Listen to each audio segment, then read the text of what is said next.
My daughter's medical appointments were his territory. That was just how it was. How it had always been, from the moment she was born. I remember the first time I suggested coming along. She was 18 months old and running a low-grade fever that wouldn't break.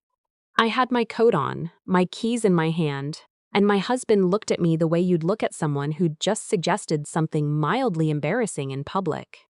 "I've got it," he said. "You've got that presentation Monday. Don't stress." He always had a reason, and for a long time, the reasons were good enough. I was 28 when I married him.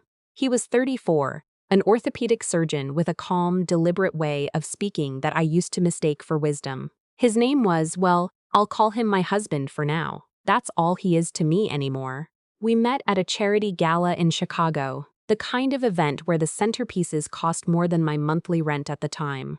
I was there because my company had bought a table. He was there because he sat on the board. He brought me a drink I hadn't asked for and said, "You look like you'd rather be anywhere else." I laughed.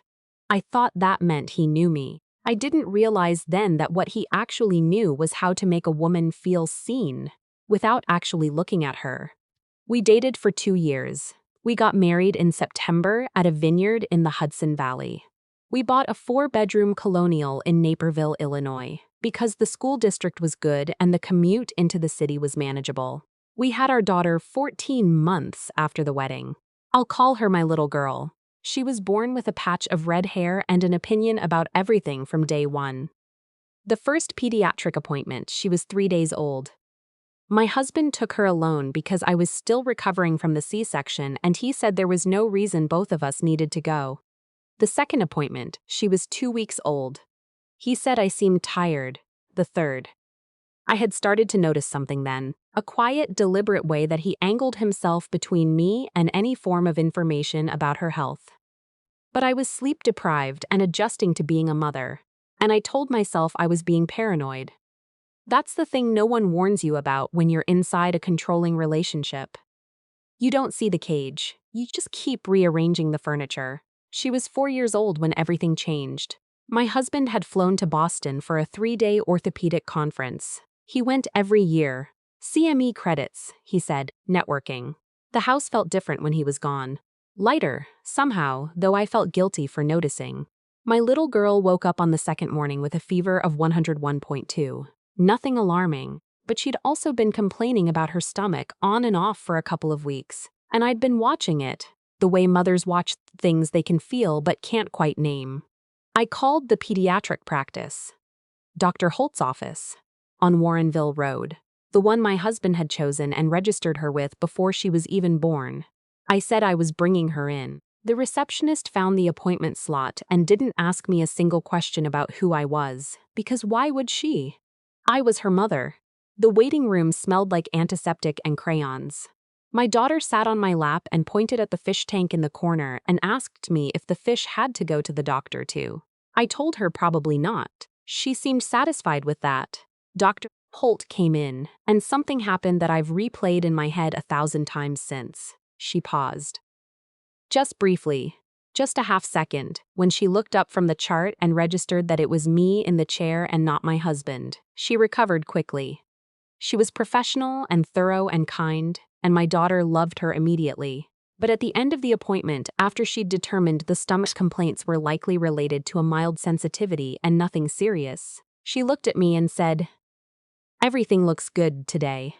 But, would you mind stepping into my office for a few minutes?" Just to go over her file. The door closed behind us with a soft click. Dr. Holt sat down across from me and folded her hands on the desk. She had that careful stillness that doctors get when they're about to say something that requires precision. "I want to ask you something, and I hope you'll understand it's coming from a place of genuine concern," she said. "How much do you know about the additional testing your daughter has undergone over the past 2 years?" I heard the question. I processed the individual words, and yet it took me a moment to understand what she was actually asking. "What testing?" I said. She opened the file. My daughter had been to that office 14 times in 4 years. I had been present for exactly one of those visits, her 6-month well check when my husband had been in surgery and couldn't leave. Of the remaining 13 appointments, I had known about 4. The other 9 I had never been told they happened. But more than the number, it was the nature of the visits that made the room tilt beneath my feet. Over the course of the past 18 months, my daughter had undergone a comprehensive metabolic panel, a complete blood count, a urinalysis, and a specialized workup that Dr. Holt described carefully as a tissue typing evaluation. HLA typing, she called it, human leukocyte antigen, a test used for one primary medical purpose, determining compatibility for organ donation or transplant. These tests were ordered by a physician I'm not affiliated with, Dr. Holt said. And they were processed through an outside lab. I found them in her file because I request all records from any outside providers. I wasn't aware she was being seen elsewhere. She paused. Has your daughter been ill? Does she have a condition you've been managing that I should know about? No, I said.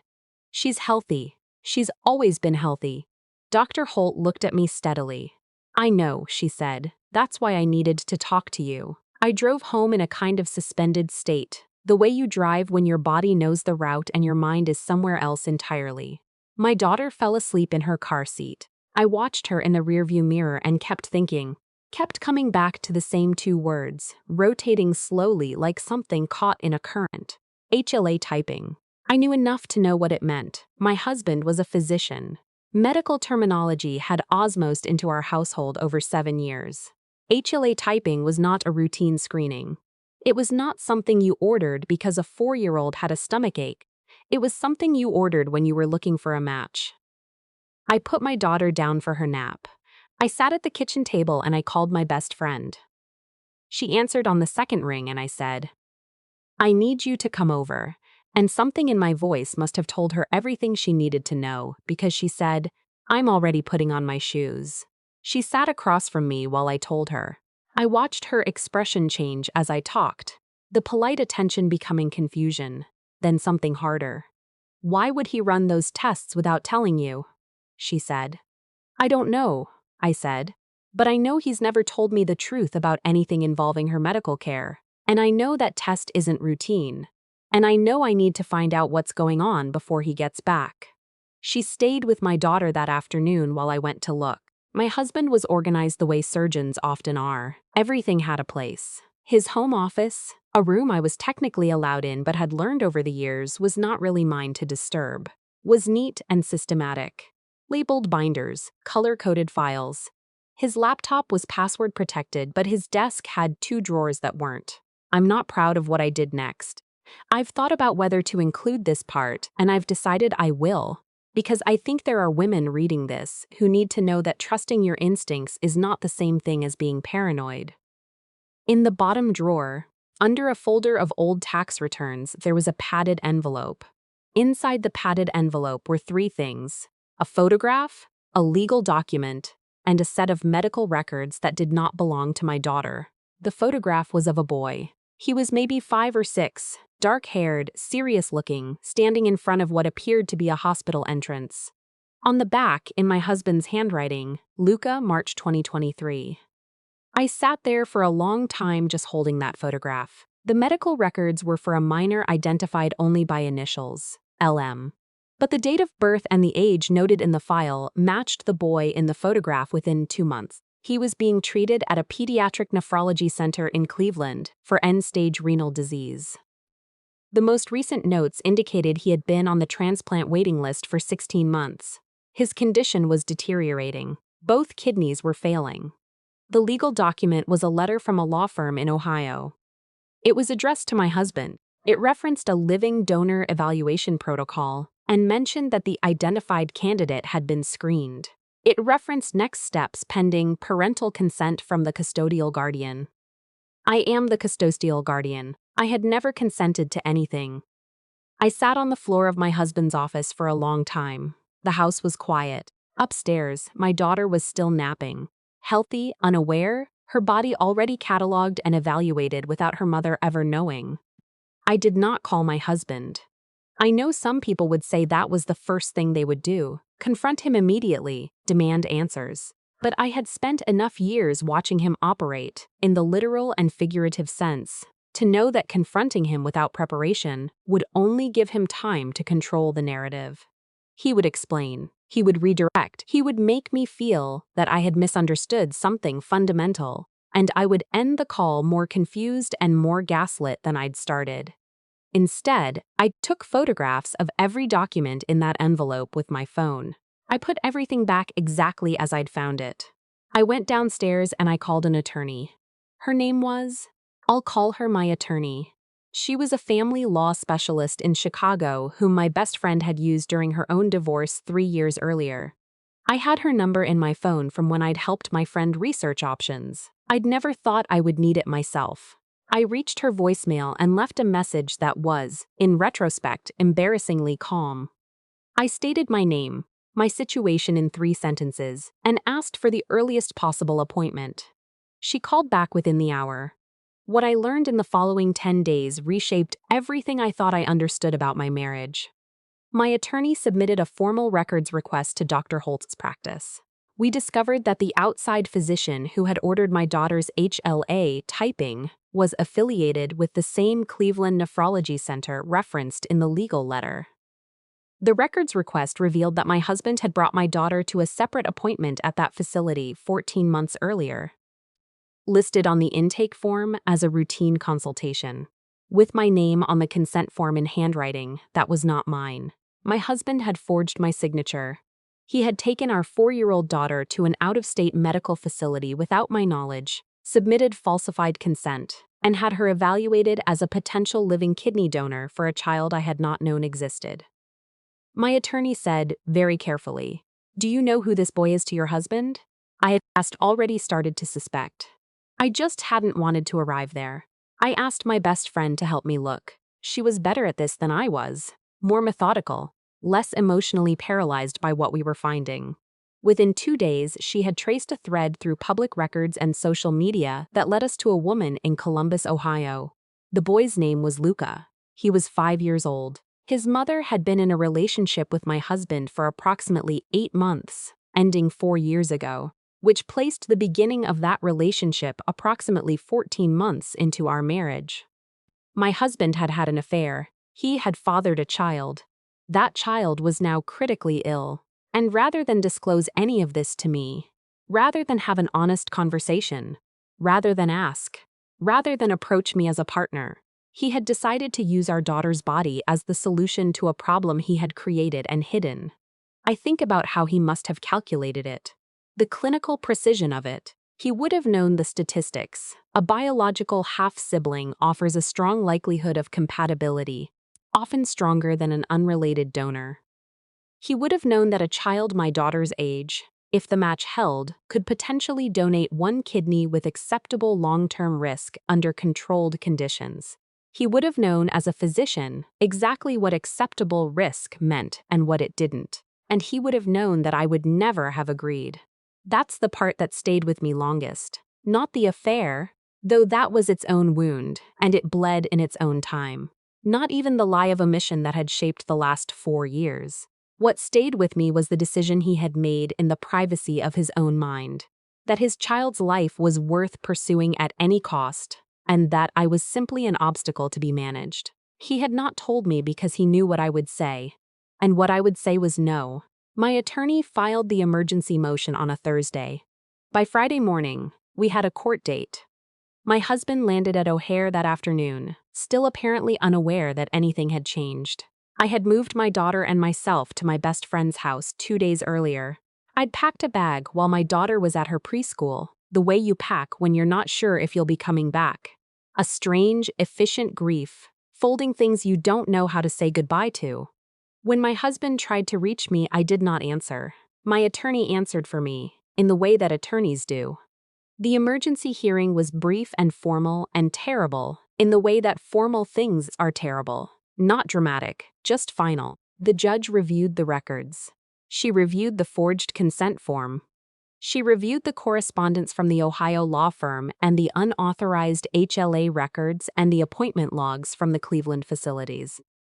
My husband's attorney argued that his client had been acting in the best interest of a critically ill child, that no procedure had actually been performed, that the evaluation had been exploratory and preliminary. The judge was a woman in her late 50s with reading glasses on a beaded chain and an expression that gave very little away. She said, "Counsel, the issue before me is not whether a procedure was performed. The issue is whether this father submitted a forged consent form to a medical facility in the state of Ohio in order to have his minor daughter evaluated for organ donation without her mother's knowledge or agreement. Those are the facts I have before me. Do you dispute them?" There was a pause. "No, Your Honor." She granted the emergency protective order. Full legal decision-making authority transferred to me pending the full hearing. My husband was permitted supervised visitation only. The full hearing came 6 weeks later. My husband had, by then, retained one of the more prominent family law attorneys in Cook County. He also, to my surprise and my attorney's cautious satisfaction, told the truth. He did not minimize what he'd done. Not entirely. He acknowledged the affair. He acknowledged Luca's existence. He said that when Luca's mother had contacted him 18 months ago and told him about the kidney disease, something had broken open in him.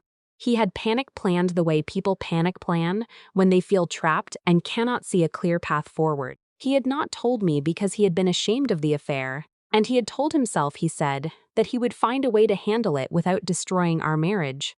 "Without involving me," my attorney said on my behalf during her questioning. "Yes," he said. "Without asking for my client's consent, yes, and you understand that your daughter is a person, not a resource." It wasn't a question. He didn't answer it. The family court judge. A different judge from the emergency hearing, a quieter man who took more notes, ruled on all counts. Legal and physical custody to me. Supervised visitation for my husband with review at 6 months. A permanent injunction barring him from authorizing or seeking any medical procedure for our daughter without my written consent and court approval. He also referred the matter to the Illinois Department of Professional Regulation. My attorney told me that process would take time, but it had been set in motion. In Ohio, the medical board opened an inquiry into the physician who had conducted the unauthorized evaluation. Luca, and I want to be clear about this because it matters, was not left without options. His mother had never consented to any of this either. She had not known her son had been used as the justification for this plan. When she found out, she was as devastated as I was, in her own way. Within 3 months, Luca was matched with a deceased donor through the National Registry. He received his transplant at the Cleveland facility. His mother sent me a message through my attorney's office. She did not ask for anything. She just said that she was sorry and that she hoped my daughter was okay. I read that message 4 times. Then I sat down and I cried. Not about the affair, not about the marriage, not even about the 2 years I'd spent wondering what was wrong with me for feeling so carefully kept. I cried. Because somewhere in this whole terrible thing, there were 2 little children who hadn't asked for any of it, and they were both going to be okay. My daughter is 5 now. She has strong opinions about which cereal goes with which morning and an extensive inner life that she narrates freely and without filter. She asked me recently why Daddy doesn't pick her up from school anymore, and I told her that Daddy lives somewhere else now, and that we would see him on Saturdays. She considered this for a moment and then asked if we could get a dog. We got a dog. His name is Biscuit. She named him, not me, and he sleeps at the foot of her bed and follows her from room to room like a small devoted shadow. My attorney tells me the licensing review process is ongoing. My husband resigned from his surgical group in March. I don't know the details, only what's in the public record. We are still in the middle of the financial settlement. That part of a divorce takes longer than the part that breaks your heart. My best friend comes over on Thursday nights, and we watch whatever show we've decided to work through together, and she tells me things that remind me I am still a person with a personality and opinions about things that are not court filings and custody schedules. I think about the morning I took my daughter to Dr. Holt's office. I think about how ordinary it felt. The coat, the car seat, the fish tank, the crayons. I think about how close I came to not going. How many versions of that morning exist in which I talked myself out of it because he had always handled it. And the fever was low and it probably wasn't anything. I went because something told me to go. Some quiet, persistent thing that I had spent 4 years learning to override. I stopped overriding it, and I learned the truth. If you are reading this and something in your house doesn't add up, some door that's always closed, some piece of your child's life that you have been gently, consistently nudged away from, I want you to hear this clearly. You are allowed to walk through that door. You are the mother. That is your child. No one's comfort, no one's narrative, no one's carefully maintained version of normal is worth more than what you know when you pay attention. Go to the appointment, open the file, make the call. It might be nothing. I hope, for your sake, it's nothing. But if it's something, you deserve to know.